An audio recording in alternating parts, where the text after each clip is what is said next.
نماز کی نیت کیسے کی جاتی ہے؟ آپ یہ بات ذہن میں رکھیے کہ کسی بھی نماز کی نیت کے لیے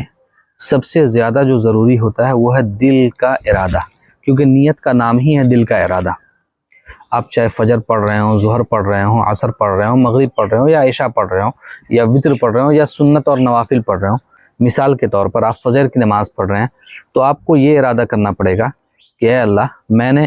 آپ کے واسطے فجر کی 2 رکعت فرض نماز ادا کرنے کی نیت کی۔ اگر زبان سے بول دیں تو یہ بھی بہت اچھی بات ہے۔ اسی طریقے سے ظہر، اسی طریقے سے عصر، اسی طریقے سے مغرب، اسی طریقے سے عشاء۔ لیکن اگر کوئی جماعت کے ساتھ پڑھ رہا ہے تو اس کے لیے ایک اور چیز ایکسٹرا ایڈ کرنے کی ضرورت ہے کہ وہ اس امام کی بھی اقتداء کی نیت کرے جس کے پیچھے وہ نماز ادا کر رہا ہے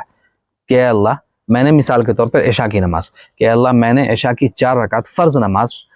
اس امام کے پیچھے ادا کرنے کی نیت کی تیرے واسطے۔ وہ میرا کعبہ شریف کی طرف، اللہ